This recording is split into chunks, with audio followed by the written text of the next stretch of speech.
Hi, you're listening to Legends of Tabletop. My name is Eric Askue, and I am the creator and founder of Worlds Overrun, a terrain building business. Okay, so you have segments. Are they STLs for the end consumer to then download and 3D print on their own equipment, or do you 3D print the models and send those to the consumer? Let's see. We specifically make the files. We make the files for the end user to print. I have some licensed individuals that print for people that don't have their own printers, but primarily we make the files. It's the way that this business is pretty much going to move forward because there's more and more people getting into having their own equipment. The variables are a little bit easier for them because people can change sizes of a part. It's mostly about making better content, or making it's filling two specific needs. I have a bunch of goals which I'll share, but the primary need for us is really how do we make better subject matter for people that own 3D printers, and how do we enrich tabletop gaming beyond just playing on a 2D surface? Because why are you playing a 3D game in a 2D environment? Makes no sense to me. It never has, honestly.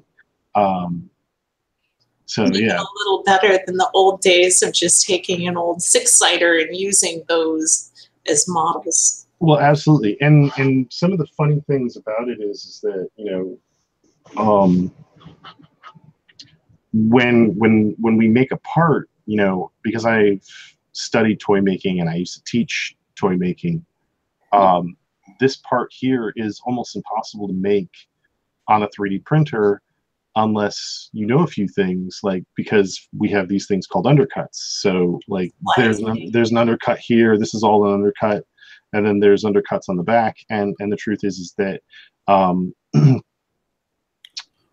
we cut this part in half and it's suddenly printable without any support, and it makes a better product. And the funny thing is that when I released this part to the public,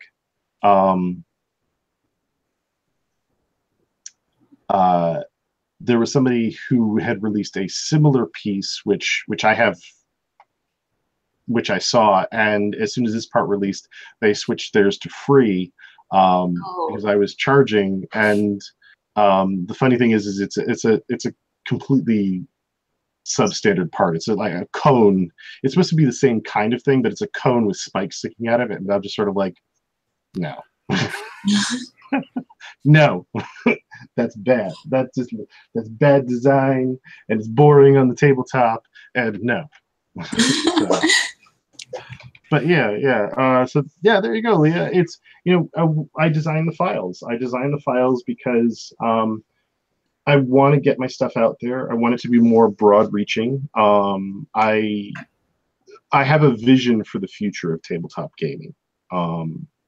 And for the things that I love to do, which is designing and making things. Because I don't just, although I started my brand called Worlds Overrun, or War, Tabletop Terrain. Although that company started, I work with another 3D company. I make statues and miniatures for people to paint and assemble and do that stuff too. So we make like 90mm pieces, and then we make 7-inch pieces, and then we make, you know, 12-inch pieces, and we go to shows with that group too. So this is actually just an extension. This is my personal extension of that, and I've actually got one of the pieces over here. I know it's blown out because of the lighting, but that's just because it's primed. But this is actually one of the medium-sized pieces of my terrain. And I say medium-sized. This thing is on a massive. Substantial. Yeah, you know, but you're working, you know, you're playing with, like most people are playing with 28mm, unless you're going with Star Wars, who for whatever reason decided they were going to make up their own measurement system. That's actually been an infuriating topic within the community, is these different brands making up their own measurement system, but I'll try not to. I can see why, if they wanted to protect their brand and eliminate the ability for an industry standard. So then you could take another IP and put it in that unit and have it function as it was meant to function. I get that, but I feel that undermines the core of what gaming should be, which is to bring people together. And I feel that it's a very self-serving way of doing business, and I don't agree with it. But then again, it is the big ugly mouse who is doing that stuff, so they don't care about anybody else but themselves. So got to keep that coming in. Yeah, exactly. So I'm not trying to be all negative and stuff. I'm actually one of the pieces we're designing right now, that we're not really going to talk about, but one of the pieces we're designing right now is partly influenced by Star Wars, and I'm a huge, Ralph McQuarrie fan, and really into the design work that goes into those products. I'm just frustrated with stupid things like, hey, we're not going to use 28 millimeter scale, we're going to use 28 millimeter hero. Okay, now we're not going to use 28 millimeter hero, we're actually going to just call it 30 millimeter. And it's just sort of like, I'm going to stab all of you guys in the soft tissue somewhere because you frustrate me. But it's not an issue. It's not as much of an issue for what James and I are doing, because we've put many different pieces on the different terrain that we've designed. We actually measure the pieces. We know what systems are going to work and what systems aren't. We try and find like a happy medium, because none of our terrain is supposed to be. All of our terrain is supposed to be able to be used with many different formats. In fact, this piece beside me, which is the Thorn Hive, it was inspired by one game and their type of units. But when I took it to the game store for the first time and showed it to some of my friends and what have you that are at the game store, they were just like, oh, I could see using that for my Rift game or for my D&D game. And actually, for the first time I played Dust. I think it's Dust. I have a note there. 1947, and we used the full expansion of this called the Thorn Hive Mega Model, which is just shy of 2 feet. We used that to great effect with Dust 1947, and even though it was the first time playing it, I used the strategy of passing through the model to isolate my enemies or my versus, the guy I was going up against. I isolated part of his team by going through here and attacking one portion of his team and sort of just wiping him out from left to right. It was really clever and very unexpected, which you don't see in generic terrain or Games Workshop terrain, where they're just like, we're going to take a corner of a building and you've got some floors in it, but it's not, you can't pass through it. It's not big enough to become a true obstacle. And although you can put characters on different floors, you can't put characters on different floors and go over it or find hard cover or anything. And this technically has 3, if you don't count the ground plane, it has 3 levels of height in which to interact. And there were several times where all I had to do was get myself into a lower position, and I was in hard cover within the game. And it was absolutely wild. And my friend and I were at the table, and it's a standing table because I like to play standing games like the Europeans do.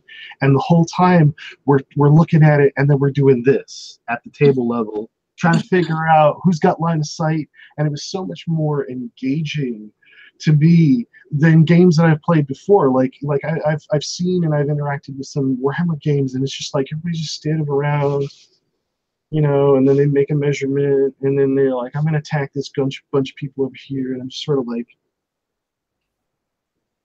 yeah, but you're not really. It's just on one level. And that brings to mind a game that I've currently been in where it's all on, it's just the playing field is the tabletop and there's no interaction between, and I get what you're saying about the two-dimensional to a three-dimensional area and the ability to bring a third dimension into a three-dimensional world. Yeah, absolutely. And there, you know, if things are designed nicely, this prints, this comes right off. So if we need to make a measurement, this just comes off. Yeah. And it weighs nothing. Now, this is all primed. Well, partially primed. I got to finish it. What do you use? Is that PLA or? This is the PLA style printing. So it's no wait PLA. It's FDM style printing. I'm pretty sure it's PLA. I have to double check. Now, do you do any smoothing on that at all? No, it's not necessary. There's a rule that somebody pointed out to me, and I should have known about this because the guy that works on this kind of stuff is basically, we call it the 3-foot rule. Any of these pieces at 3 feet and what I call the grow lines, they just more or less vanish. In this piece's case, the primer has made them stand out much more. Yeah. But it's on the table, you don't see it because you see the big and medium shapes, which are like the little recesses and the scaling and what have you. And if I were to do more than what I'm going to do with this, if I were to do more surfacing than what I'm going to do with this, it's a lot of extra work for not a huge gain. Yeah. I got this all set up so I can, I'm going to finish priming it because there's a few spots there's a lot of spot checking I need to do because it's all these weird recesses and things. I'm going to put this in my spray booth and the whole thing's going to get airbrushed. And I've got these wicked cool stencils that I just picked up that were recommended to me. So I'm going to be using these guys. Woo. These are really nice. I wish they weren't they're on a papery material, which is a bit of a shame.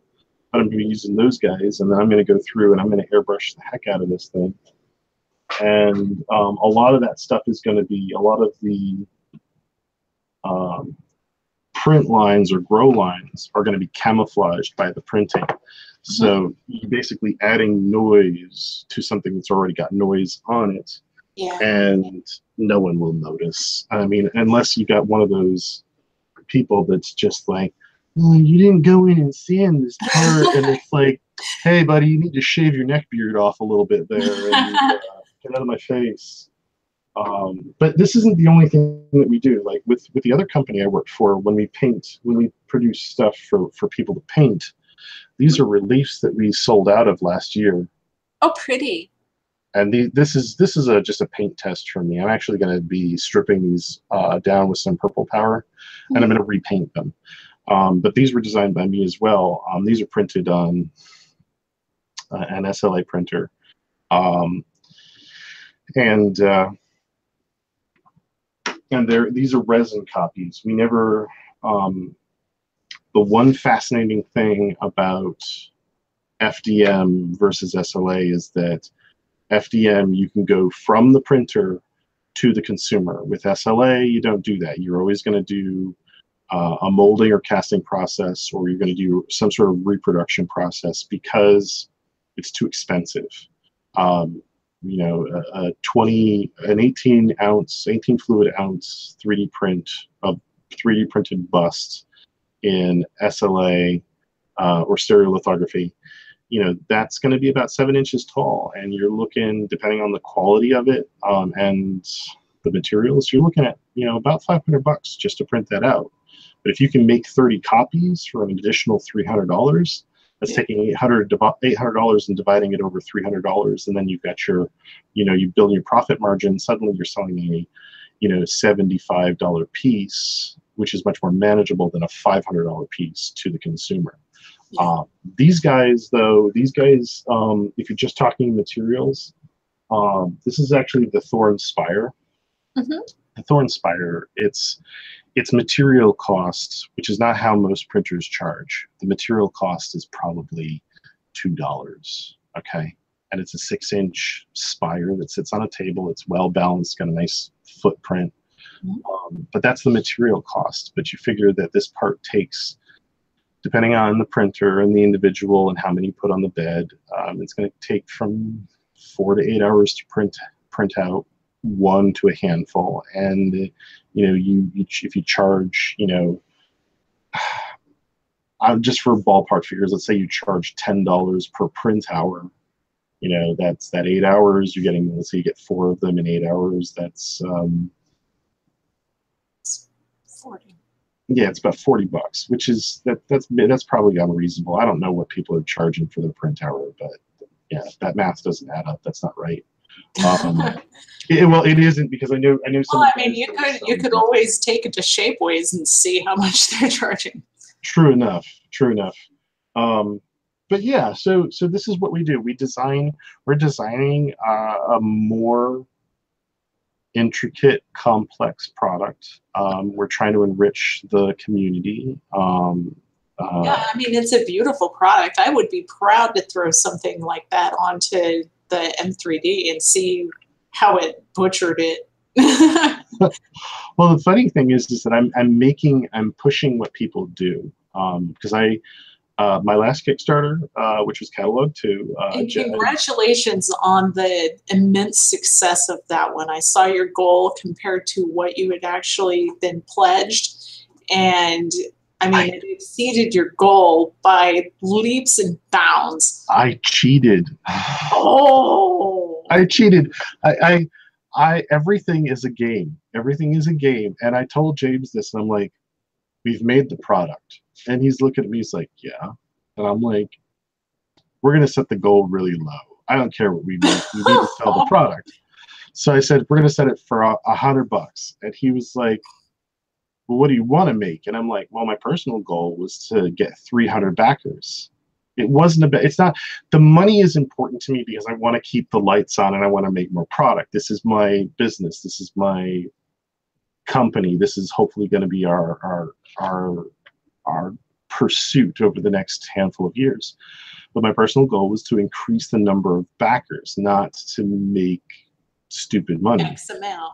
Right. So I set it at $100, and I told James, you know what, the next one we're going to do, we're going to set it for a buck. because if you can cheat, if you can manipulate the system, why not? We're already making the product. The product's already done. People are still going to have to drop whatever the minimum requirements are to purchase the product from us. I don't care what Kickstarter's numbers say. They mean nothing to me, because all I really want to hear... They're going to take their cut anyway. Exactly. And all I really want to hear is from my consumers is, I printed out your thing, and it's awesome, and I love it, and I can't wait to play with it. And I'm just sort of like, yeah. You know?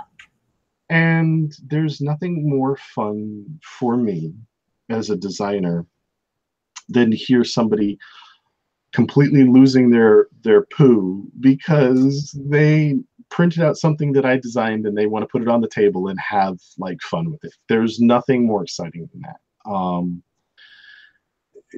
because I made it and they're playing with the thing that I made. They've taken a piece of who I am and how my sensibilities are and what I want to do, and they're excited. And that to me is what being part of a community and developing, even though it's kind of a long distance camaraderie, but it's really what it is with the community, which is that I get to make things that make other people happy. It's you know, it's the best part of the designing process, the making of the thing, where I sit in a room or this is my studio, where I sit in my studio and I design something and I talk to James and we act like, you know, good old boys shooting back at each other and trying to figure out how to solve problems and what have you. That's one thing, but there's nothing more fun. There's nothing more fun than making a product for somebody else and then having them get excited about it. And if it weren't for having to pay for electricity, pay for the internet, pay for food, and and clothing because nobody wants to see my naked body. I would do this for free if I didn't have to make money. You know, I would do this for free if I didn't have to make money because I enjoy doing this stuff and I enjoy the interaction. And I even enjoy it more when I get to see people finally print them out and finally cover them with miniatures, even if they're not painted, because I'm not really concerned about that at the moment. Yeah, we don't take too much care with paint over here. Well, So, I just bought all of Tim Gore's paints. So I'm really excited because I'm going to be painting all of these pieces with my new airbrush setup. Oh man, I got you Tim have an Gore's actual setup. See, we just used the water-based 99-cent up at Joann's Crafts. Well, you can't Apple really barrel. you can't really see it, but I've got a giant spray booth over there. Wow. And I'll put this entire thing and all of the other parts inside of it, and I'll still have room to spray. And I'm looking forward to it because this paint line by Tim Gore, who paints, he painted some of the monsters in Hellboy, for instance. He's a professional painter. He made this paint line, and it's called Tim Gore's Bloodline. And this was recommended to me by my boss, who paints a lot more than I do. And I think I got 15 paints for like it might have been $100.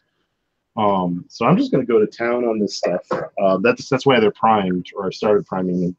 I'm gonna go to town on this later this week and Send pictures of the finished product. I'd love to share. Yeah. We're gonna do a lot of fun stuff with this stuff. So. But yeah, I haven't figured out what my color palette is, but I want to try and because a lot of people, I've had two weird conversations about my product. Actually, I've had many weird conversations, but two stick in my mind. One is, what should I paint it? And I'm just sort of like, paint it however you like. I have, they're like, well, how would you paint it? I'm like, I haven't had a chance to sit down and think about it. I just designed the shapes and came up with the layouts and all this other stuff. I haven't had a chance to think about that. And the other weird question I've had is, what's the backstory? And I'm like, you tell me what the backstory is. And I had one person get very upset with me. And I said, and we had a conversation, and I think we settled it, but they got really upset with me. And their thing was, well, if there's no backstory, how can I disagree with what you're saying, and this and that and the other thing. And I was like, when I started playing with toys, I had Legos, and I had building blocks. And I always made up my own stories because my own stories were far more interesting than whatever the Lego came with. It's like, hey, you're going to build a motorcycle. I'm like, no, I'm not. I'm going to build a flying Star Wars spaceship, with arms sticking out of it and gun platforms and what have you. And I'm going to take the wheels for the motorcycle and chuck them in the garbage because I don't want to build a motorcycle. And, like, to me, the idea of telling somebody what it is,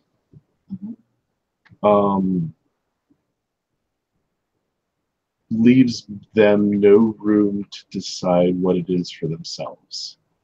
And although I do give a couple of lines in each Kickstarter about the world of Thorn or the world of Scorch or the one that we're working on now called Strata, if I tell people what it is, if I'm very literal and confining about it, then there's no room for them to really explore the thing and come up with a much more complicated, rich, exciting, provocative story for themselves. I can see how that would be confining to some people because I'm that way when it comes to music. Like, that's one of the problems that I had when I was making music with a friend of mine, because I had complete creative control, like not just make a drum loop or just do keyboardish stuff that sounds like a Hammond i3 or something like that. It's like, no, you've got complete creative control. You do whatever you want. Where do I start? Well, it's just too open. I'm gonna say room for creativity, and I'm gonna say this though: it's not a blank canvas. You can't look at this and say that this is an elephant, or a dragon, or some or a rock formation. This is very obviously a very specific thing, and although we've given the label of a thorn spire, the words thorn and spire they bring certain iconography and figurative ideas into your brain. But if I were to say, for instance, and I'm going to make up some random stuff, but if I were to say, for instance, this is the remnant of a giant's thumb bone sticking out of the ground, then all of a sudden people are like, from now on, that's all I ever see when it's on the table. From now on, it's always going to be that thing in my head. And I'd rather have someone say it's a plant, or it's a piece of coral, or it's a organism's spore distributor for corrupting the land, or fungus. Yeah, exactly. And so for me to tell them what it is, in my mind, I don't feel that that's beneficial to my product or my brand or to the people that are going to play with it. And it isn't a blank canvas. It isn't the drumbeat thing. It isn't you have full creative control and go do whatever you want. It's a specific thing. And when you grab it, when you feel it, when you touch it, it's to describe this thing blindly. It's light. It has a chalky feel because of the primer. There's smooth parts and there's spiny parts, and there's to grab it fully. It fits. It wants to fit in your hand, but it pokes you at the same time. And all of those things are conveyed visually as well as physically. And I think that I've given the consumer and the viewer and the person that's going to play with it, I've given them plenty to think about without having to tell them what it literally is or what I think it is. So it's not a blank canvas, and that would be the counter to that, for lack of a better term, argument. Because I know what this is in my mind. But I don't want to impose that on other people. I want them to enjoy it for themselves. And yes, also, just to shift gears a little bit. Sure. I'm sorry, Leah. No, you're fine. When you find yourself stuck, not necessarily stuck, but in the mode of working and getting things done and working on getting the textures right in ZBrush, or even with your airbrushing, do you find yourself a little bit low on energy occasionally? Yeah, no. The creative process for me is when my energy is low, it's usually because I'm frustrated. But generally speaking, and I'm looking for something that I can show. Generally speaking, my frustration level is usually what brings me low, and I think that's more to do with stress than anything. Most of the time when James and I are talking through a problem, and it's really what they are, they're problems, not bad problems, but when we're talking through design problems, because we've both been trained and we both practice, Design is Now, really you've both been trained very well in different areas. Now, you with computer animation as well. I don't know what happened to James after he went to Los Angeles. There's like 50 years of I don't know what happened to you. It's really funny, and I'm going to tell you part of it from my perspective, and then he can fill in. He was my student briefly, and then he went off and went to Los Angeles because of an individual, and then he came back and he ended up getting hired by the school that he went to and that I was teaching at, and he became my my lab partner, and I was the lead lab instructor. And then I retrained him some more, and he and I were always very close friends. When he graduated, he came over to my apartment and we goofed around and talked shop, and I showed him what I was doing. But then when he came back, our friendship grew and grew and grew, and we had such a great time together because we have very similar sensibilities about what art is, what design is, what products should be going on. And we've known each other for going on probably close to 8 years, maybe a little bit more. A bit longer than that, my friend. A bit longer than that. It's hard to keep track because I moved. Time just goes. Yeah, well, I moved back to Connecticut, and I can't remember when James first graduated, because it would be when he graduated plus a year.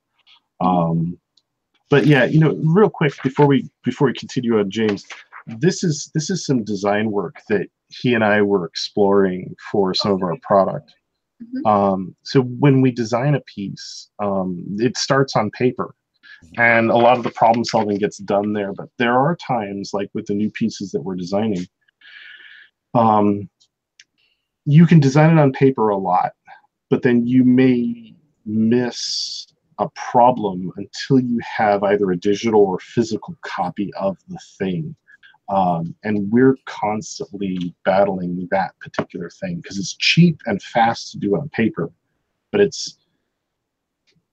can't inform all of your decision making. But anyway, yeah, James, go ahead. James and I have known each other for almost 10 years. Yeah. So yeah, Eric and I got started at Full Sail. I did after graduation. I headed out to Los Angeles for a few years.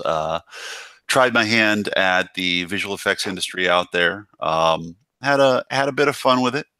Did some low budget productions. Wound up doing a couple of TV shows. Had a hand in a couple of movie productions. The thing that it's okay if littles get in the way. So here's my current greatest adventure. My son Logan. So the greatest journey of all. Yes, indeed. Dad, I need you to see something quick.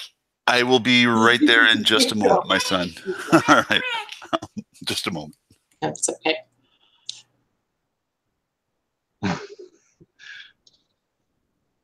But anyhow, I was going to digress. For those moments where you're feeling a little bit de-energized. Well, Legends of Tabletop, the coffee mug. The coffee mug. Mine is coffee mug, and I was going to talk about the small batch coffee roaster of my choice, which would be Birds of a Feather Coffee Company. And feel free to attend to Little if you need to. I just give me just a brief moment here. It's okay. All right. So yes, so much energy. If I could bottle it, I would probably make an even greater killing than most coffee producers these days. So yeah, my career in the arts and everything started with visual effects production. After the writer's strike back in 2009, that really did a number on Hollywood and U.S. productions. For those of us that were able to head off to Canada and a few other places, they were able to continue. But for some of us, it was just a bit more of a hurdle. So I wound up going back to Full Sail as an instructor. Started off a lab instructor and kind of moved my way up. Started working hand in hand with Eric in the modeling department. I've always been a sculptor, a physical sculptor. I build things in Sculpey. I've done miniatures in the past, things like that. But for me, it was always the process of creation and building. As Eric and I have worked together over the years, and with the projects that he's been working on and developing, he started to explore resin casting and things like that. To the point where his resin cast pieces, but he went out and bought himself this big steel cylinder just for the express purpose of turning into a custom-made vacuum chamber for degassing his resins and everything. It was amazing. I was a little blown away by it, a little overwhelmed by it, but the man's focus and vision. I still have that equipment. It's you could put a 4-year-old in the vacuum chamber and a 2-year-old in the pressure pot if you really wanted to. No. So one of the things here has been with the advent of 3D printing, moving beyond just the realm of hobbyists and stuff. I mean, this is something that everybody with a few $100 and some simple 3D software, even the ability to download STLs from the various sites, can now start producing themselves. Yeah, and that makes it a lot more accessible to designers as well, because then you no longer have the overhead of warehouse space, logistics management, the shipping, and all of that, because it's almost instantaneous. When we were working out some aspects of the business model, I was still attached to some of that old way of thinking. Why isn't our markup higher? What do we have to deal with when it comes to overhead costs and everything? And the realization that we really don't have that many. It frees us up. We don't have to worry about anything beyond, are we putting out a good product? It gives us the time to focus on our design elements. It gives us the time to actually focus on the creation. Now we do have to take the time and have pieces test printed. We have to make sure that our cuts are sound and that it's going to fit most standardized beds and everything else. But beyond that, it frees Eric and I up to put things out and at even a little faster rate than you might see in some other instances.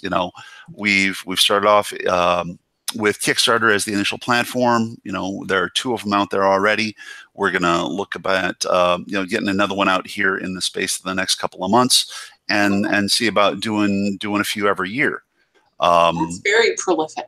So it's realizing that it's just the time that it takes is going to be he and I sitting down and putting our heads together, coming up with the ideas, working out the design problems on paper in the computer, making sure that they'll run a clean test print, at which point it's ready for the audience.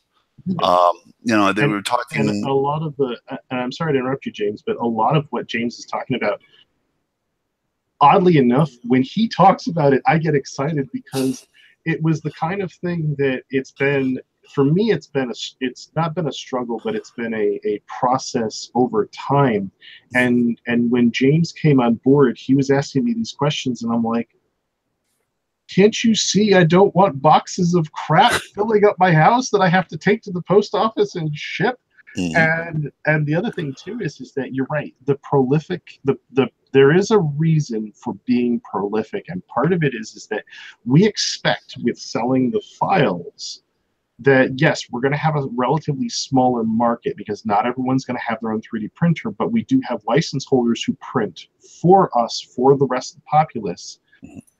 And by producing more content over time, we're able to reach out to more people, promote the idea of 3D printing, but also on top of that, we can eliminate or we can undermine theft by flooding the market or keeping the market stimulated to the point where you want the newest, latest, greatest thing.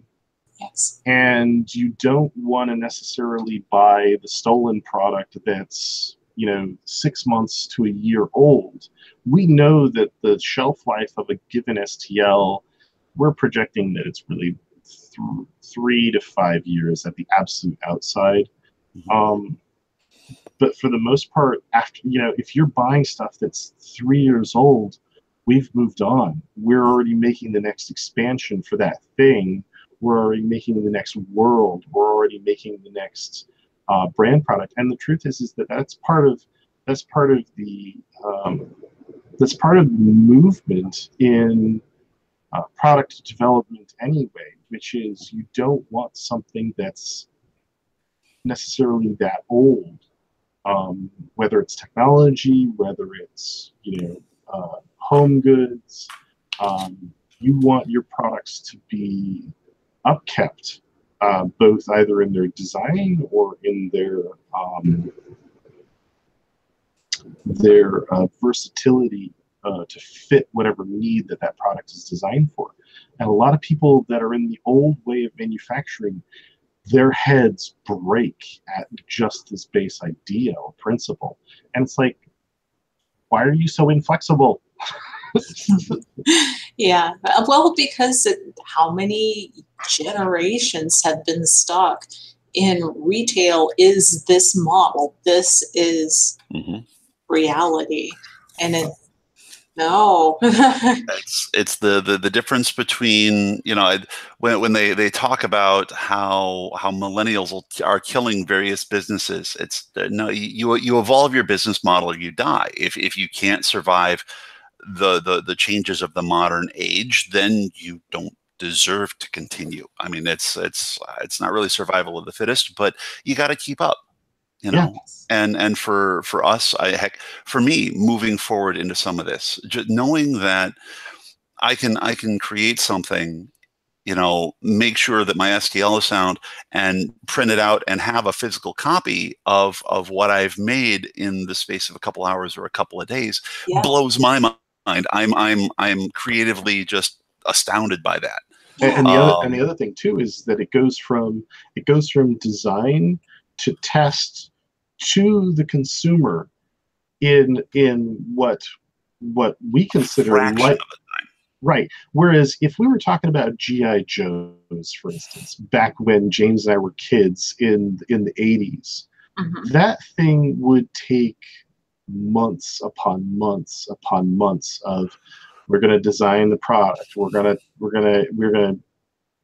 to make a mock-up, we're going to make a prototype, we're going to go and have the injection molded steel or aluminum molds made over in wherever.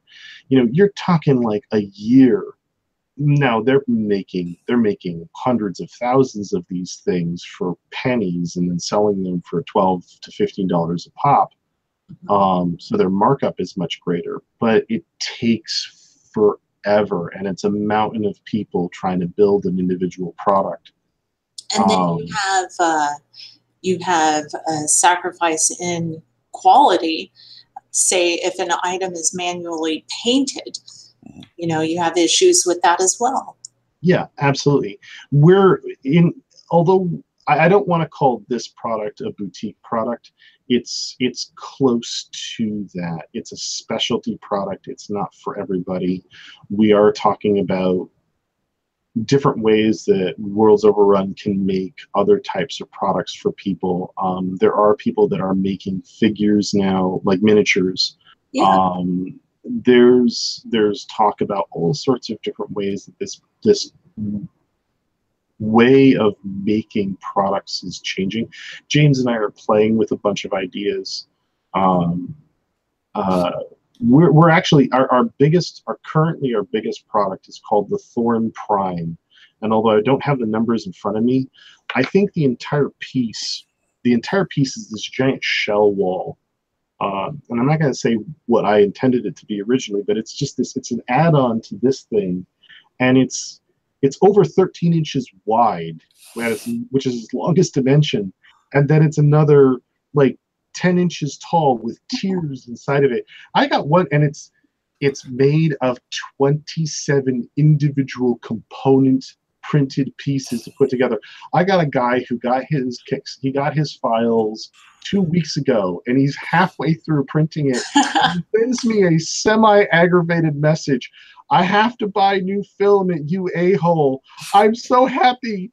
This thing is so huge. And oh my gosh, why is it so big? And I told him, I'm like, and you thought, and I said, this is what I typed to him. I said, giggle, you thought I was messing around about world domination. It's like, I want to have 3 of these on my table. I have to go sell a kidney now. And I'm just like, oh my. Oh, filament is not that expensive. No. And that's the thing. It's the time. It's the time on your printer is the biggest kicker right now. Yeah. I mean, I'm still getting my feet wet, you know, when it comes to working with the actual printers and everything else. My time with Eric is very exciting for me because it's allowing me to explore this side of things some more now. We had a conversation not too long ago about, you know, the future of this and what it's going to be capable of. And I mean, right now you can get what the CR10 for what, between $300 and $500, sometimes less. I think I got mine on a special for like $289. So, you know, it's very, very affordable now.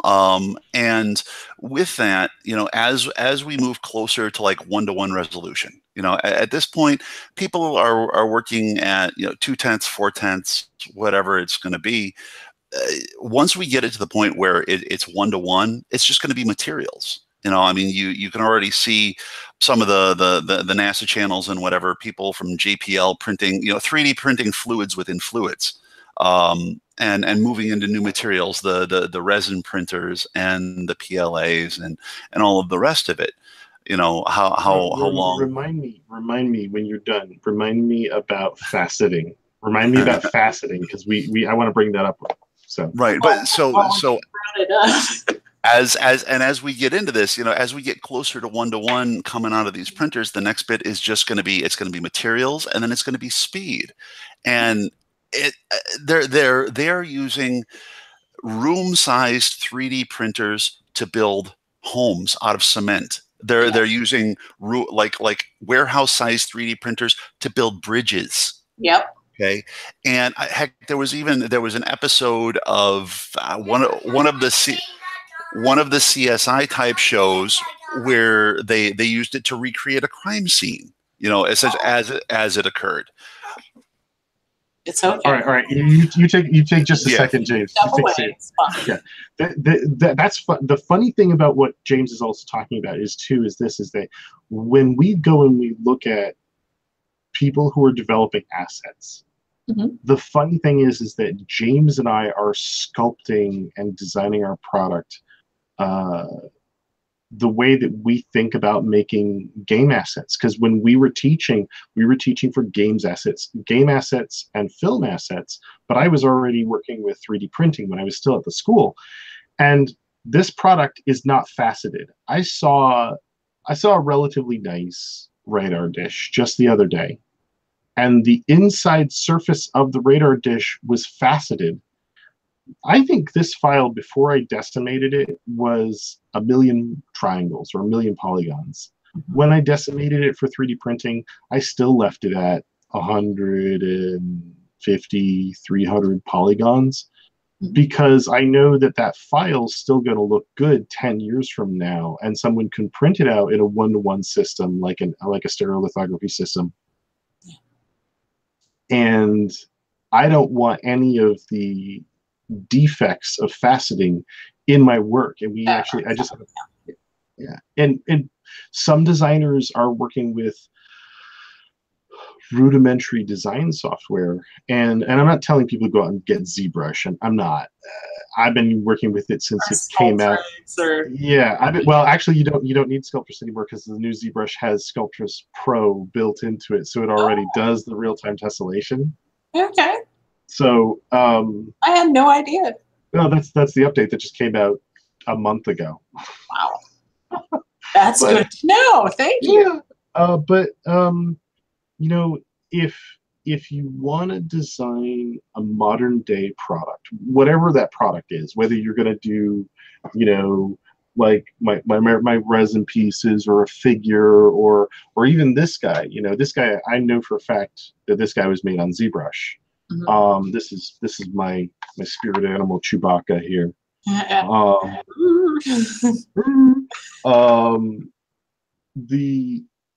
That product there was not designed with the software that's going to be faceted, you know. So the idea that somebody using an FDM style printer is going to want a product that's faceted blows my mind, because this is printed on an FDM style printer. This is printed by my buddy Greg Janung, who does reviews on 3D printers. He's got his own podcast. The parts are complicated and rich and have lots of information going on.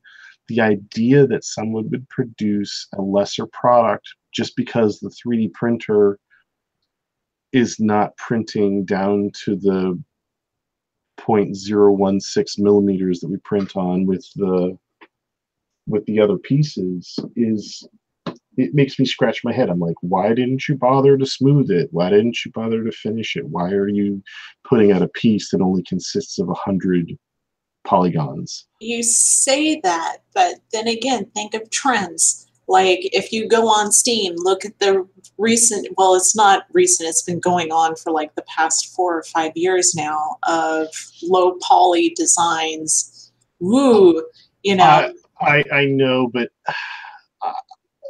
how can I say this? I don't want to attack that the way I normally would, and here's why. If I go and grab a miniature, and I have one here, let's say we have the Corvus Belli Infinity miniature, okay? Uh-huh. This is not a low quality miniature. Now, I haven't taken them out of the box because, you know, I haven't had time to assemble them, but this miniature is not a low quality miniature. Why would I want to play with this character on a low quality product?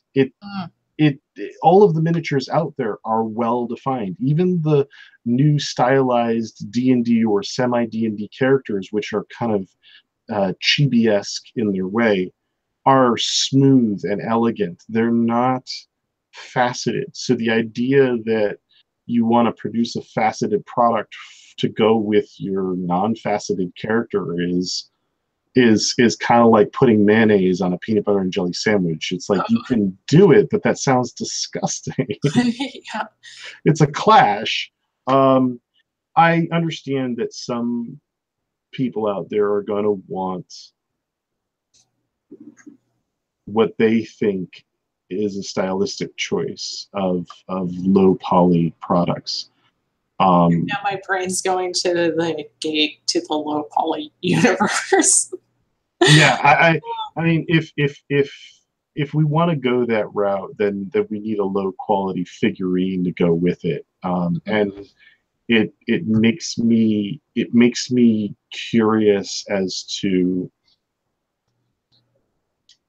I'm not trying to be arrogant, but it does make me curious to the designer, whether they have access to the parts or the ability or the capability of producing a high quality product, or whether they think that there's a stylistic reason for going that way, or do they just not have the equipment to make a high quality part, and they're afraid that their computer's not going to be able to send that high quality part to the slicer and then to the 3D printer. I know that most slicers can handle a million triangle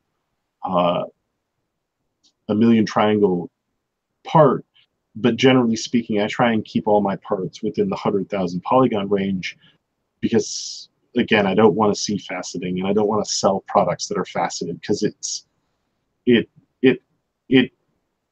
it breaks the suspension of disbelief that this is a environmental piece.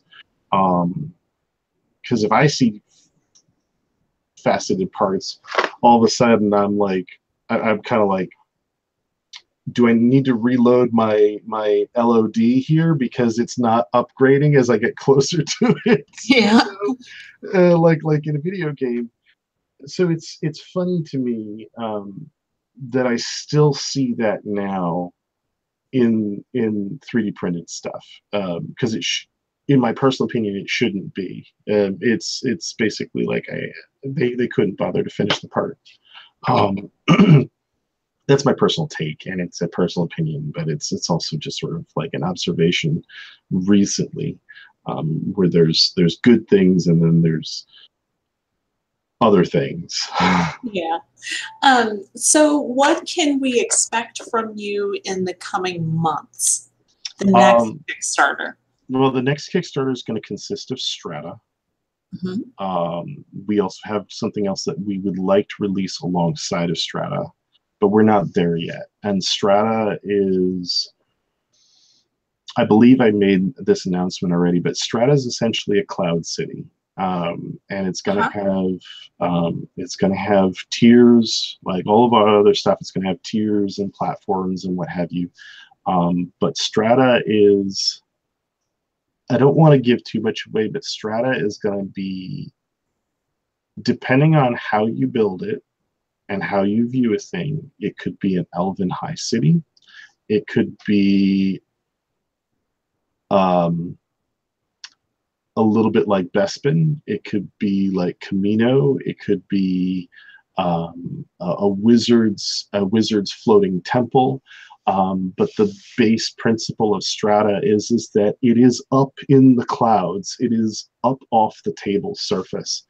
And the designs that we're putting with it are going to shake the foundations of what tabletop terrain can be. Some of the designs that I've got on paper that we've already tested out are going to truly shift what terrain can be. The concern I have is that some people are going to, their wallets are going to burst into flames, or they're going to cry because they can't get it. Because it's going to, the end goal for Collapse Industries is the other company I work with. Yeah, the end goal with Worlds Overrun is I want to make set pieces. I want to make terrain that looks like you could use it to film a Star Wars scene, like a miniature, because that's the stuff that I grew up on. I want the piece, I want to be able to fly through it or past it with a camera and have little miniatures on there and just be like, all I need to do is slap a little paint on this thing and it is a movie prop. That's what I want.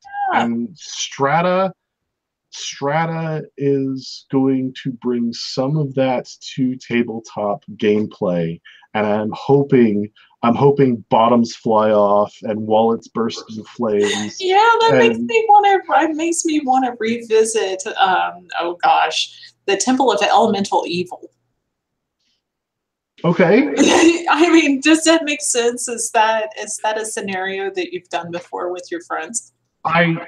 I haven't, and you're gonna laugh at me. I don't get to play a lot of tabletop games. It's all right. I don't have. You're so busy making the experience worthwhile for so many others. Partly, but I'm also very isolated. I live off in the southeast corner of Connecticut, and I feel like I'm as far away from every other human being as I can possibly get. I'm 2 hours from New York and 2 hours from Boston, and I spend most of my time imagining the games that I would want to play with other people, not really playing the games because there isn't a lot of opportunity for me to play. Oh, okay. Well, do you foresee yourself making a convention presence at all in the future? Absolutely. We're hoping with Strata, I'm hoping that Strata is going to really project Worlds Overrun into a much higher bracket of both income and brand, product brand. I actually had a couple of people ask me why I wasn't at Adepticon. We already are planning to go to things like Wonderfest. I want to be at a LuxCon. We wanted to be at LuxCon this year, which is Reading, Pennsylvania, but we couldn't get a table, so we're going to try and go for next year. Kirk already did Monsterpalooza. I would have loved to have had this stuff at Monsterpalooza this year. That would have fit in nicely. Yeah. The idea that since the company's not even 6 months old, I think we started back in October. The first Kickstarter was back in October.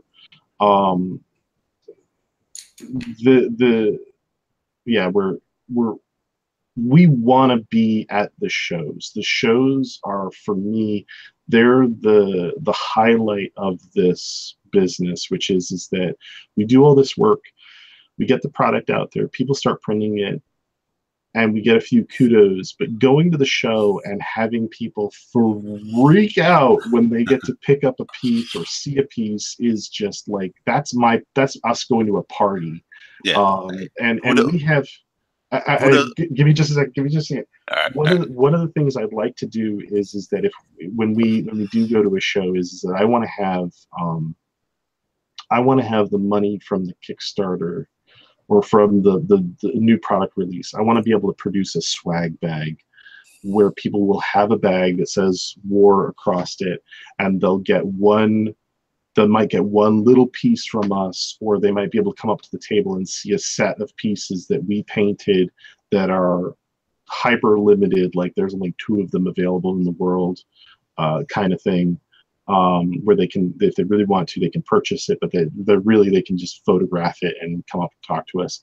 I do not want to be carrying a lot of physical product, but I want to have enough physical product to go to a show and say, this is designed by us, this is painted by the creators, this is a representation of who we are, but also who we want tabletop to be. I feel that the community and the culture needs to continue to grow in a positive way, and that's really what I want to bring to a convention scene. So yes, the answer to your question is yes, we will be pursuing a convention presence next year, because it's most of the conventions, the tables they become available. They're cost prohibitive. Yeah, and they're 9 months out. You got to be prepared to go 9 months out. You can't buy the table the day of the show. So it's a little bit of a. Are you open to sharing a table? Absolutely, I'd be open to sharing a table.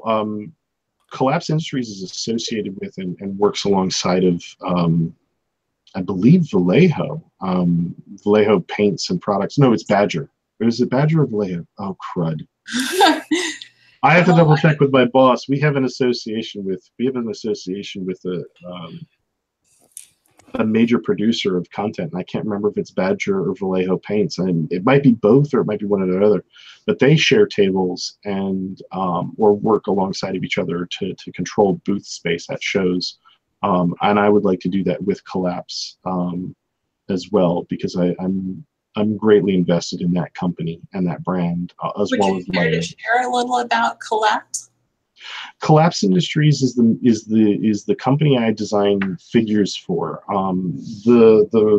These guys were actually designed by me for Collapse Industries, and we just released 3 Oni, which are going to come in most of them are going to come in 2 sizes. In fact, the female Oni is probably the most well received. We released it at Monsterpalooza. It's being printed on our new Milkshake 3D printer, which we're actually distributing. But people really want this piece, and it's a red. I'm going to show you the red female Oni since I have it here. Okay. Let me see here. She's going to be 90 millimeter, and I'm hoping we're going to do a large scale version of her. Oh, beautiful. And she's sculpted by me, and she's got, If you don't know much about the Onis, it's a Japanese, they call it a Japanese demon, but it's essentially it's like their interpretation of an ogre with the powers of an elemental.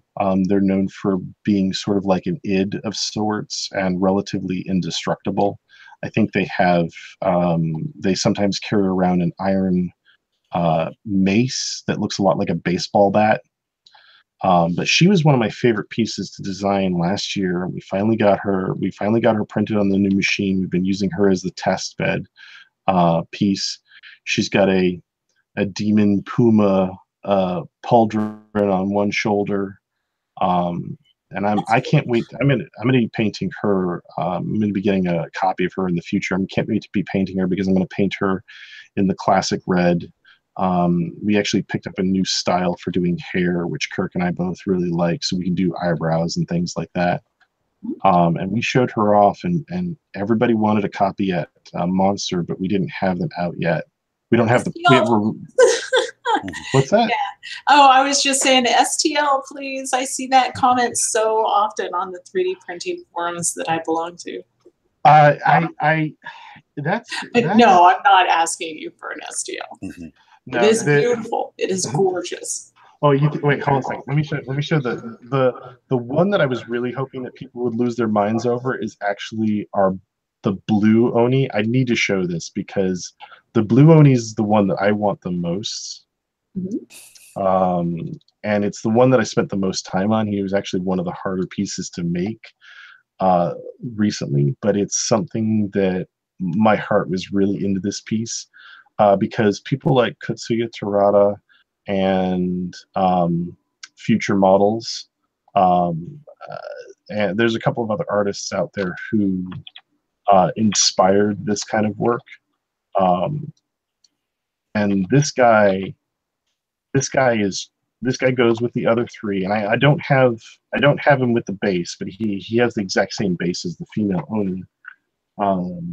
I've got two screens here, but he got broken in shipping when we went out to Monsterpalooza, and I was really hoping that people would see him with his flyaway beard and his iron halo and ethereal flames and just flip out.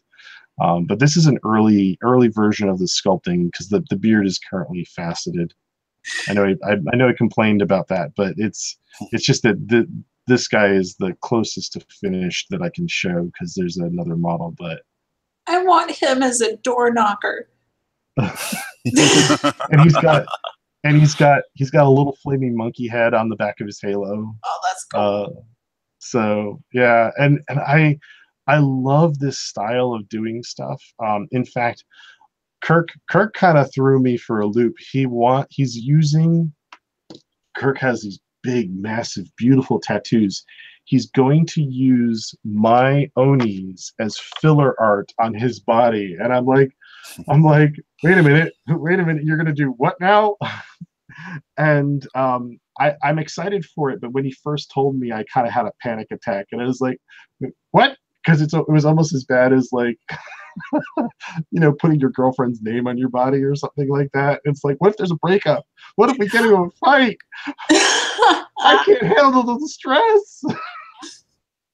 But no, I trust Kirk. He's a really good friend, and he's a really great boss, and he's so much fun. That would be kick-ass body art too. Oh my god! I can't wait. And his artist, his tattoo artist, he's one of those guys that only takes so many appointments a year, and everybody else can piss off. And his tattoos are so extensive. His tattoos are so extensive that when he went to Hong Kong, he was getting crowded on a mass transit thing, and his handler knows that he has tattoos, and Kirk's like, getting a little tense here and getting crowded on the bus or on the train, and the handler's like, take off your sweater, because he was wearing I think short sleeves, and he takes off his sweater, and everybody all of a sudden sees like his full arms and part of his chest, and they just start backing off because they're kind of afraid. They think he's like a gang member or something. Oh gosh. So it was so silly. But it is a cultural thing for them. So it's like, to us, it's like whatever. But it's great. It's so great being involved with James and Kirk and all the people that consume our stuff, because we put so much into it, and there's so much love for the pieces and the passion for the stuff that when somebody tells me that they like what we're doing, it just motivates me to make the next thing, and to make the next thing, and to make the next thing, and to make it bigger and better and more provocative and more exciting. And I can't tell you how much I love sharing our work with people, because, you know, there's been a lot of struggle to get here, and now that it's happening, I just want to make the next thing. I don't want it to stop. You know what I mean? Excellent. Well, I can tell you that we here at Legends of Tabletop are definitely intrigued, and we look forward to seeing what's to come from you. And unfortunately, I'm going to cut our interview off. And That's thank you okay. for taking the time to speak with me.